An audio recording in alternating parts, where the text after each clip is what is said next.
Parce que là, en plus, il a progressé encore 15 Le mètres. premier record du monde de ces championnats est battu par une légende, par un homme poisson, par un champion. Léon Marchand en demi-finale, record du monde, pulvérisé, une 52,69 sur 200 mètres 4 nages. Du jamais vu, incroyable performance. Incroyable. Nouveau record du monde, il voulait le battre, il l'a pas battu, il l'a brisé, il l'a concassé, il l'a explosé, on en a retrouvé aux 4 coins de Singapour. Une 52,69. Il y a mis 1 seconde 4, 1 seconde 3. Incroyable. Pardon, Quelle performance! C'est un... Les Juifs ne se sentent plus en sécurité en France. C'est une catastrophe. Les gens ne savent même pas ce que c'est l'antisémitisme en fait. L'antisémitisme, on entend que ça à la télé toute la journée. On a l'impression que quoi? Que les Juifs c'est quoi? Ils sont quoi les Juifs? C'est des chiens? C'est des tueurs, des voleurs? C'est quoi? La LFI, tout ça, là, tous ces partis de tarés là. Il faudrait qu'eux aussi, ils vivent avec leurs enfants ce que nous, on vit avec les nôtres. Et ils comprendraient certainement. Jean-Claude, ça peut être un tournant dans la campagne. Pardon, oui, Johan qui voulait. Ça peut être un tournant dans la campagne, cette affaire, j'allais dire ce drame plutôt. Je ne sais pas si ça sera un tournant. Je crois que tout le monde a bien conscience où se trouve l'antisémitisme aujourd'hui. La question est posée. Je crois que tous les Français, enfin, en tout cas tous les Français lucides, ont la réponse. Je n'ai pas besoin de le rappeler ici. Quel est le parti qui a contribué à ce que la parole antisémite et que les actes antisémites se développent de manière considérable dans ce pays? Voilà, on a la réponse. Donc maintenant, chacun se détermine en fonction. Mais la prochaine étape, c'est qu'il y aura un juif qui sera tué dans ce pays. On y va tout droit. S'il n'y a pas des mesures radicales qui sont prises, c'est la prochaine étape. Là, on n'avait pas connu ça depuis le 7 octobre. On a atteint le pire depuis le 7 octobre. Mais s'il n'y a pas de mesures... C'est presque un viol par imitation du programme du 7 octobre. C'est précisément ce qu'a fait le Hamas. C'est ce qu'a fait subir le Hamas, effectivement, aux otages israéliennes. On en est là. Et c'est arrivé en France. Qui n'a pas reconnu les viols? Qui n'a pas reconnu les viols dans ce pays? Il y a un parti politique qui a décidé qu'il n'y avait pas eu de viol. Et qui se prétend féministe. Un parti qui se prétend féministe, qui se prétend aux côtés des femmes qui souffrent. On est en ligne avec Jean-Paul Briguelli. Bonsoir.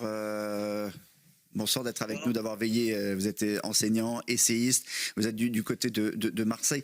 Et depuis tout à l'heure, vraiment, c'est cette question, d'où vient cette haine, d'où vient cette violence.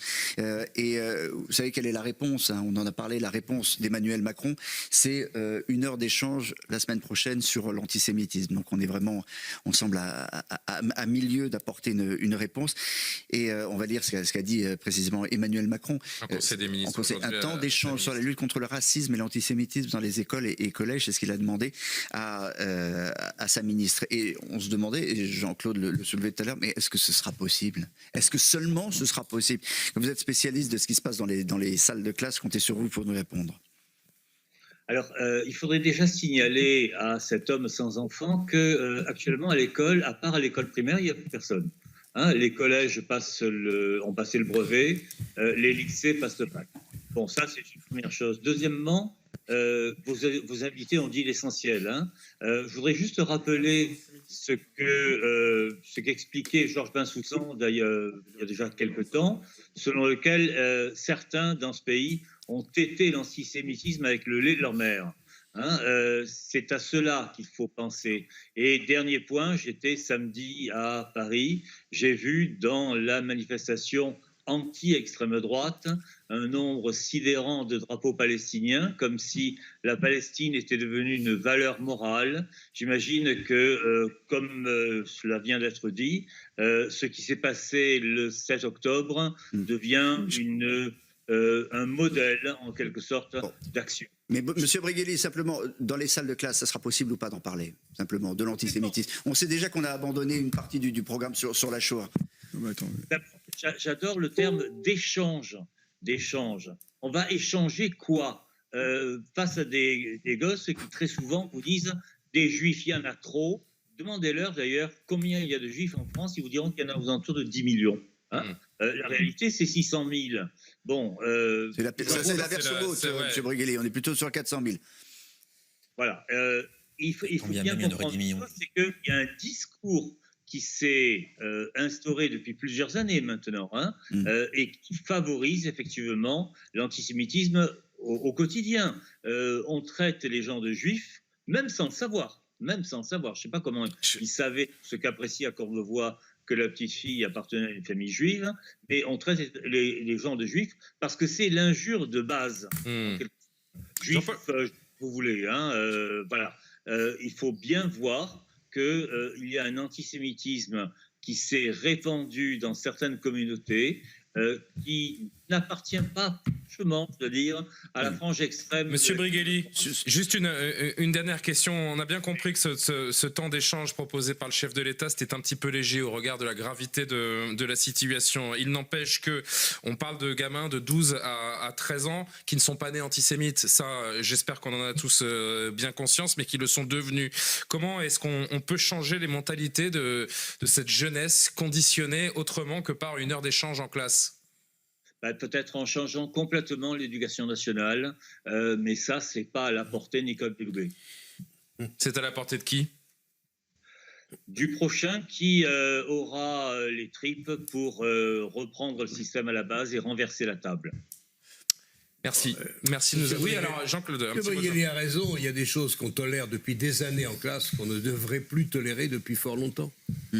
Alors, je ne suis pas obsédé par le président de la République, mais à l'évidence, il a manqué, vigilance, le mot est faible, il a manqué d'une politique de grande fermeté, à commencer par l'immigration hors de contrôle.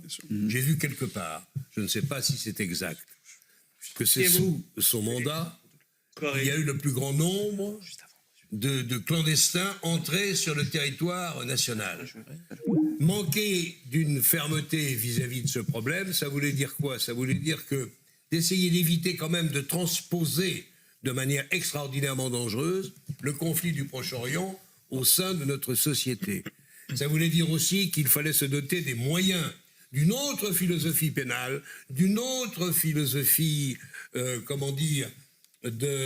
de rapport avec les familles. Je ne suis pas obsédé par l'idée de leur supprimer automatiquement les allocations familiales, mais tout de même, il y a des moments où il faut quand même croire à l'exemplarité des sanctions, surtout lorsqu'elles sont immédiates et rapides. Et alors, que les experts se prononcent. Ce qui est clair, c'est que nous touchons qui est un débat au sein d'un certain nombre de musulmans sur l'opportunité de telle ou telle, la politique de Netanyahou ou autre, ça peut être accepté. Ce qui se passe dans notre pays depuis maintenant longtemps est évidemment inacceptable. Je le disais tout à l'heure, tu as dit tout à l'heure, j'ai honte. Moi, j'ai dit tout à l'heure, j'ai mal à ma France. Parce que la France que j'ai connue n'était pas antisémite. Elle est en train, en effet... Oui, mais... La France n'est pas antisémite, c'est un antisémitisme d'importation, vous le savez. Voilà. Oui, mais si vous voulez... Mais c'est très important, c'est très important. Ce n'est pas un antisémitisme français, c'est un antisémitisme en France donc importé. Faisons attention à ce que nous faisons, de temps en temps, ça serait utile. Voilà. Certains il suffit Français, de voir ce qui s'est passé dans une université. Bien sûr, certains Français, mais pas tous les Français. Une jeunesse idéologisée.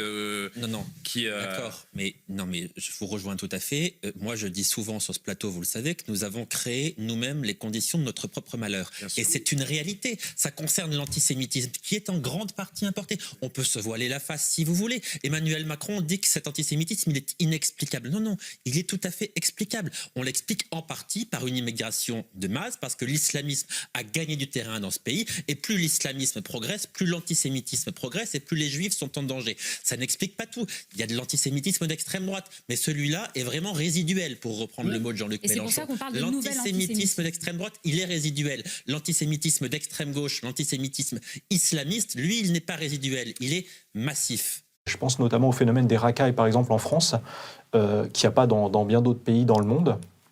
Et aujourd'hui, les citoyens français, avec leur smartphone, arrivent facilement à filmer régulièrement, et ça se retrouve sur les réseaux sociaux, des dérives de jeunes ou même moins jeunes ou début d'adultes qui sont des racailles, qui commettent des crimes en tout genre, qui vous gâchent des foires, des fêtes foraines, qui attaquent à 10 contre 1 une victime qui n'a strictement rien fait.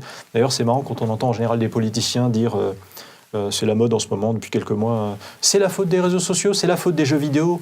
Excusez-moi, mais la société japonaise, elle n'est pas moins le nez dans les jeux vidéo, et peut-être même plus sans doute, ni la société hongroise, la jeunesse hongroise, la jeunesse polonaise, la jeunesse japonaise, ou sur les réseaux sociaux. Et pour autant, il n'y a pas de phénomène de racaille là-bas comme on en a en France. Donc il faut arrêter avec cette hypocrisie. Mais surtout, pendant ces attaques, chaque fois qu'ils se filment entre eux, ces racailles en train d'attaquer à 10 contre 1 des innocents, qu'est-ce qu'ils annonnent comme slogan religieux quand de temps en temps ils en disent « Wallahu sur le Coran », comme par hasard. Il n'y a jamais de racaille qui prend une brique dans sa main et qui dit « Elohim, mon soit témoin, je vais caillasser ce bus ». Jamais il saute à pieds joints sur la tête d'une victime en disant « Alléluia, au nom de Jésus, tu vas voir, je vais t'écrabouiller la tête ». Voilà, jamais ils invoquent la Bible. Et je ne sais pas, moi en France, il me semble que les catholiques sont censés être plus nombreux, que ce soit religieux ou culturel. Et on ne voit pas des jeunesses catholiques racailles qui, à plusieurs contre un, attaquent régulièrement des gens. Et ça se retrouve sur les réseaux sociaux, dans l'actualité, en criant des slogans à la gloire de Jésus ou à la gloire de la Bible. Je peux parler à Delaxia. Bonsoir tout le monde.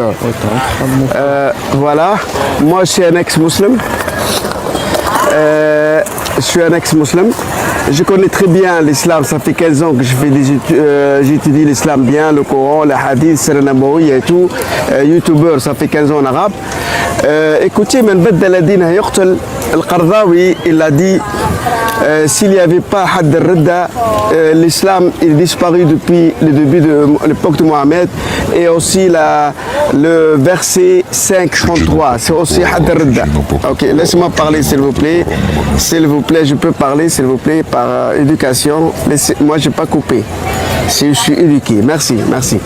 Alors, pour moi, vous savez que c'est le seul, la mafia qui tue celui qui sort de la mafia.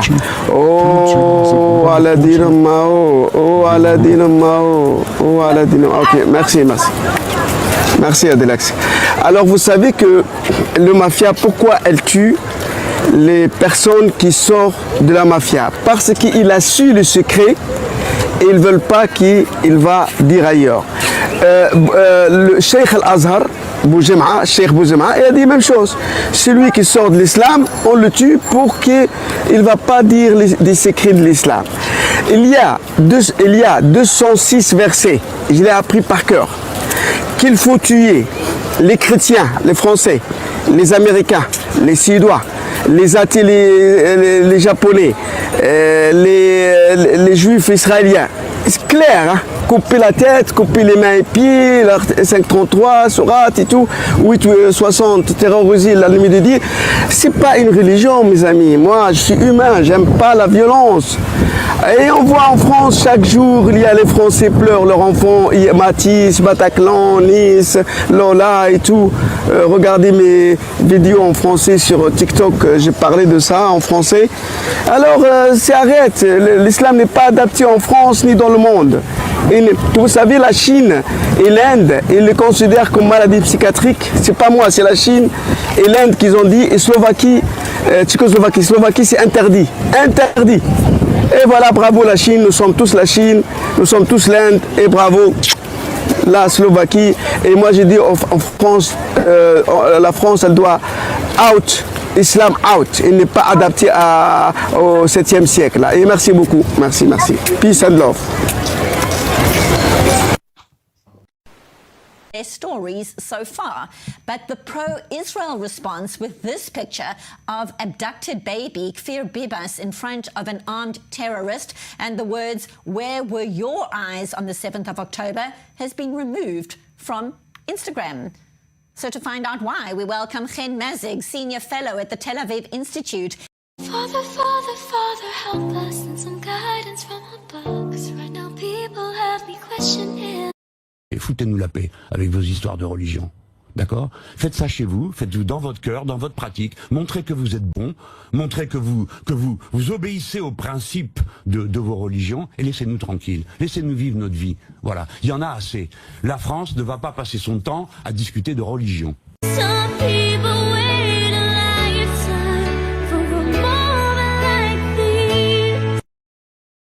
The children of Gaza are suffering. They have no food or medical supply. But you can help. Please open your heart and make a donation by clicking in the link below. Shukran and God bless you.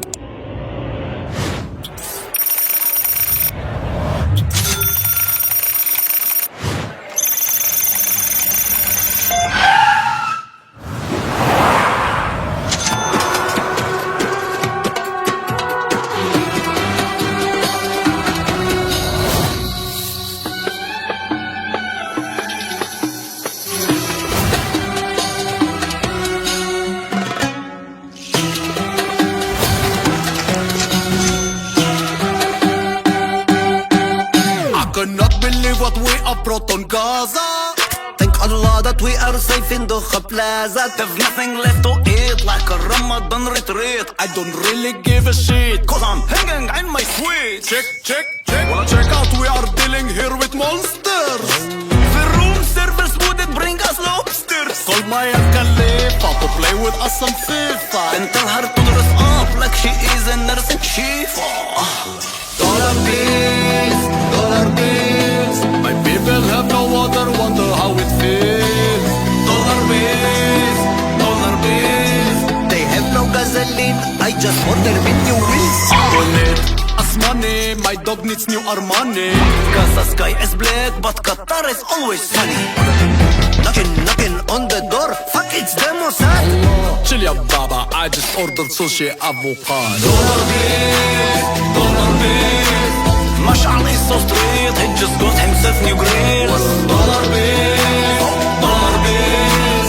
Put some Netflix on, I don't want to see the kills. Donate us money, my dog needs new Armani. Gaza skies is black, but Qatar is always sunny. You just give me money, life is pretty funny. Gaza skies is black, but Qatar is always sunny.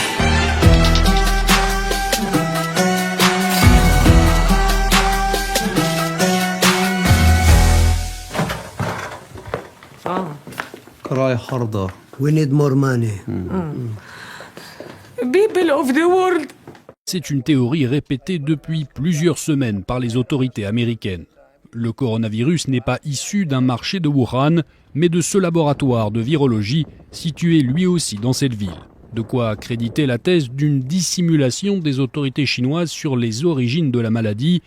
Et après quelques déclarations contradictoires, le secrétaire d'État Mike Pompeo a enfoncé le clou.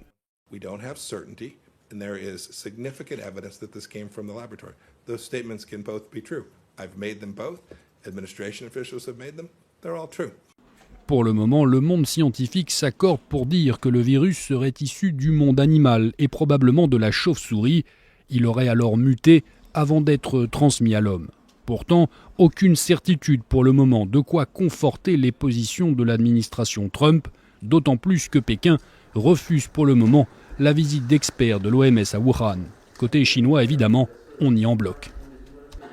溯源的问题，所以我想彭佩奥先生反复的讲，但他就拿不出证据来。他怎么拿出证据来？因为根本就没有。所以我想在这个问题上，应该交给科学家和医控专家去回答这个问题，而不是由政客出于国内政治的需要去继续的撒谎。我刚才已经讲了。L'OMS, de son côté, affirme que des discussions sont toujours en cours avec la Chine pour une mission d'étude sur l'origine du virus. Today, the greatest risk of global catastrophe doesn't look like this. Instead, it looks like this. If anything kills over 10 million people in the next few decades, it's most likely to be a highly infectious virus rather than a war. Not missiles, but microbes. Now, part of the reason for this is that we have invested a huge amount in nuclear deterrence. But we've actually invested very little in a system to stop an epidemic. We're not ready for the next epidemic. I'm going to test you numerology skills by asking you to think about the magic 7. Okay? Most of you will know that 7 is quite a number. in all sorts of themes, religions, and I'm sure that you can compress numbers as well. Notamment la présentation d'un pass sanitaire qui est entré partiellement en vigueur cette semaine. Déjà appliqué dans les lieux culturels et de loisirs, son extension pour les cafés, restaurants et trains est prévue au début du mois d'août. En direct dans ce JT, Clément Jeannot, cofondateur de Blockchain Partner. Bonjour, merci d'être avec nous. Pourquoi sortir cette monnaie maintenant en pleine crise sanitaire ? Alors c'est intéressant pour la Chine, d'abord parce que en amont de cette crise, la Chine avait anticipé la sortie d'un possible Libra, cette monnaie numérique que Facebook devait lancer et qui a pris du retard. Et en fait, déjà en décembre, la Chine était censée lancer ses premières expérimentations. Ça avait pris un peu de retard, mais finalement, la Chine souhaite profiter de cette crise du coronavirus pour tester une digitalisation, tout comme d'autres services se digitalisent avec le confinement. Et d'abord, va le tester pour le versement de prestations auprès de fonctionnaires dans certaines localités en Chine. Donc d'abord, ça va être très expérimental au niveau local et le but, c'est d'élargir petit à petit avec l'objectif sans doute, soit en fin d'année, soit l'année prochaine, d'une mise en production beaucoup plus large pour que ce soit fin prêt, notamment pour 2022, puisqu'il y a des échéances sportives qui arrivent en Chine. Est-ce que cette monnaie numérique pourrait remplacer l'utilisation traditionnelle de billets et d'espèces ? Alors c'est possible à terme, puisque l'idée de cette monnaie numérique, c'est bien à terme de pouvoir remplacer M0. M0, c'est les billets, c'est les pièces. Alors il faut avoir raison gardée au départ, ça va être très progressif, mais ça s'inscrit bien dans le mouvement de digitalisation d'un certain nombre de services en Chine et dans le mouvement d'utilisation de plus en plus, encore une fois numérique, d'usage de services financiers par les citoyens. On sait que la Chine est pionnière en la matière avec des géants privés comme WeChat notamment. Et là, en fait, ça serait l'idée de capitaliser sur ces usages qui sont déjà assez développés de WeChat et d'Alipay, mais pour aller au-delà et pour toucher notamment les 250 millions de Chinois qui ne possèdent pas de compte bancaire, puisque avec ce yuan virtuel, ça sera possible de s'enregistrer uniquement avec un numéro de téléphone. Et pour débloquer des plafonds plus élevés, il faudrait une pièce d'identité et un compte bancaire. Mais voilà, ils veulent permettre un accès facilité à tous les Chinois à terme pour effectivement possiblement remplacer les pièces et les billets. Ce qui est déjà assez le cas. Vous savez, quand on va en Chine, c'est très frappant, y compris dans des campagnes assez reculées. Tout le monde utilise WeChat. Il y a des SDF qui ont des QR codes dans la rue pour qu'on leur verse de l'argent via WeChat. C'est assez fascinant, parfois inquiétant pour des raisons de surveillance, mais en tout cas ils sont bien plus en avance que nous en la matière. On sait que là c'est une étude, un test local, mais au niveau national, quels seraient les avantages d'une telle monnaie ? Alors, il y a 2 ou 3 grands objectifs pour la Chine. Le premier, c'est très opérationnel, c'est des gains d'efficience par rapport à la monnaie papier. On imagine assez facilement en quoi le digital peut aider. Il y a un objectif de contrôle aussi pour lutter plus efficacement contre la fraude, contre le blanchiment d'argent. Et puis, il y a quelque chose de plus stratégique qui a trait à la souveraineté monétaire. D'abord, d'un point de vue défensif, au cas où Libra se serait développé ou se développerait demain, pour éviter de se retrouver coincé. Si Libra demain devient la monnaie numérique de référence, ça peut être dangereux. Et donc la Chine cherche à préempter cette question de la monnaie numérique, en tout cas sur le territoire chinois pour commencer. Et puis d'un point de vue plus offensif, on peut imaginer qu'il y a une visée d'internationalisation du yuan, notamment par le biais des routes de la soie, qui pourrait être une des voies justement pour faire développer cette monnaie virtuelle au-delà du territoire. Et ça, c'est intéressant stratégiquement, notamment pour offrir une alternative au système SWIFT, qui est le système occidental pour les échanges internationaux. Merci Clément Jeannot d'avoir répondu à nos questions. Je rappelle que vous êtes le cofondateur de Blockchain Partner.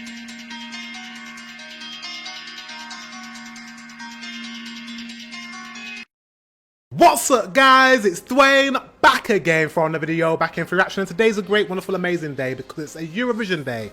Eden Golan, Hurricane Israel. Without further ado, let's get into this reaction. Let's go. Okay, Israel.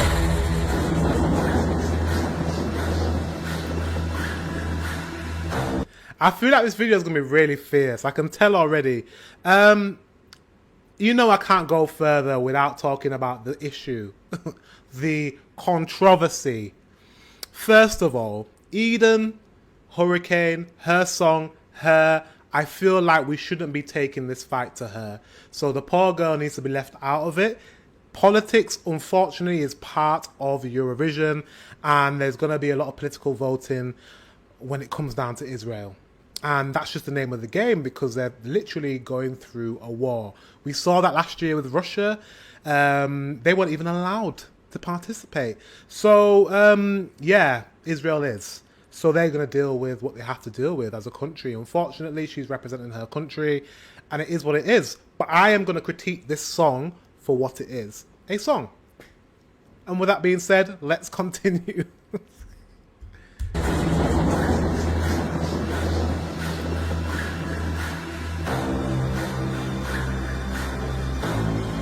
Okay. Write her out my symphony, play with me, look into my eyes and see. People walk away but never say goodbye.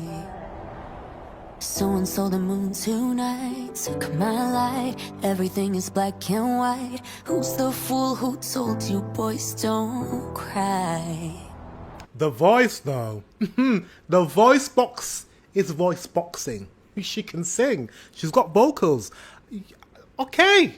Okay, Eden. Okay. There, put some respect on Eden's name, please. First of all, she can sing. I started getting goosebumps listening to that. Wow. Wow. Go on, girl. Go there and show them. Show them. Because, I mean, like, unfortunately, you're from Israel and there's all this stuff going on with, you know, there's two countries. But the voice is voicing. You cannot deny this girl can sing. Loving the video. Loving the contemporary dancing. You've seen the contemporary dancers doing all the holding hands, and I love that. It's giving very Mother Nature. It's giving very Mother Nature. The earth is mine, and yeah, I love it. Hurricane, of course. Let's go. Oh my God, I'm getting emotional. Wow, I felt that. Wow. Israel. Wow. I didn't think I was gonna come into this like being emotional, but like I felt like she was singing for her country at the end there. I felt that. I really felt that. Powerful. I don't know what she said at the end, but Toute ma jeunesse, j'ai voulu dire je sais. Seulement plus je cherchais, et puis moins je savais. Il y a 60 coups qui ont sonné à l'horloge. Je suis encore à ma fenêtre. Je regarde et je m'interroge. Maintenant je sais. Je sais qu'on ne sait jamais. La vie, l'amour, l'argent, les amis et les roses. On ne sait jamais le bruit ni la couleur des choses. C'est tout ce que je sais. Mais ça, je le sais.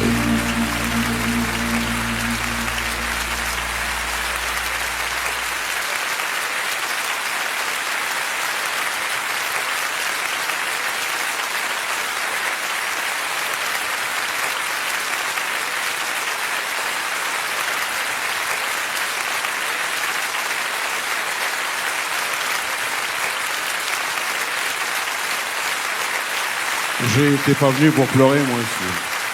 C'est un cadeau. Ça me bouleverse. En attendant de se voir, c'est un cadeau d'un vrai artiste. Quelqu'un qui peint avec son âme. Et je voulais absolument te remercier d'avoir été là ce soir avec tes grands yeux émerveillés d'homme. Non, mais ça, tu peux pas savoir ce que ça me fait. Je veux dire, ça, sa voix, je sais, tout ça, c'est voilà. Toute ma vie, tout ce qu'il m'a donné, tout ce que j'ai appris avec lui. Merci Alain d'être venu.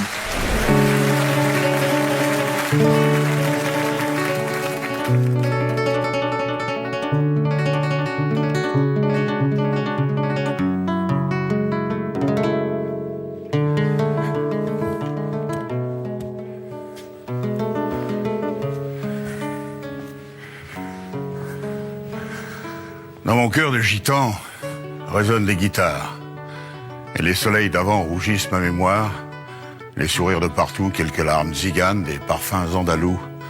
D'étranges caravanes où j'attendais mon tour pour aller faire l'acteur. Pour être tour à tour, ou bandit, ou seigneur. Dans mon cœur de gitan saignent des souvenirs. Mes charmeuses d'avant, mes amours, mes plaisirs. Qui dansent autour du feu où brûle ma jeunesse.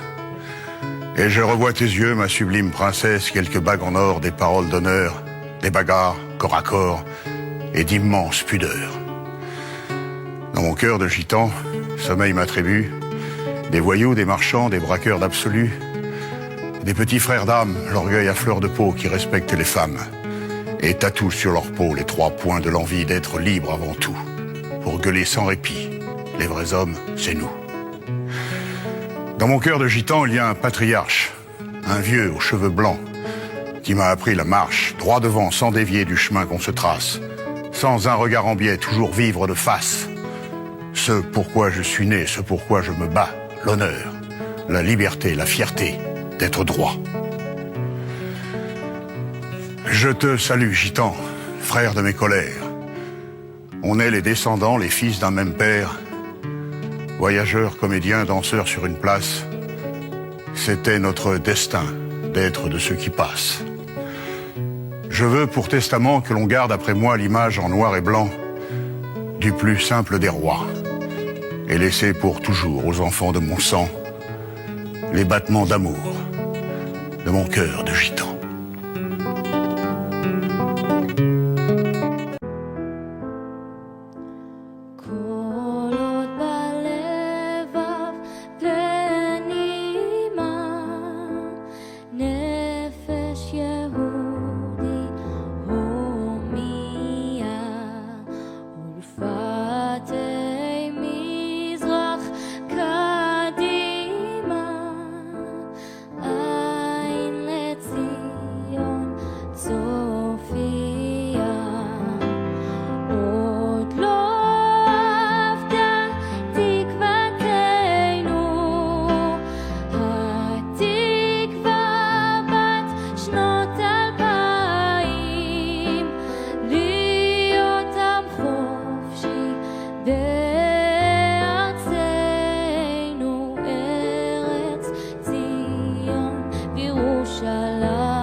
Father, Father, Father, help us and some guidance from above. 'Cause right now people have me questioning.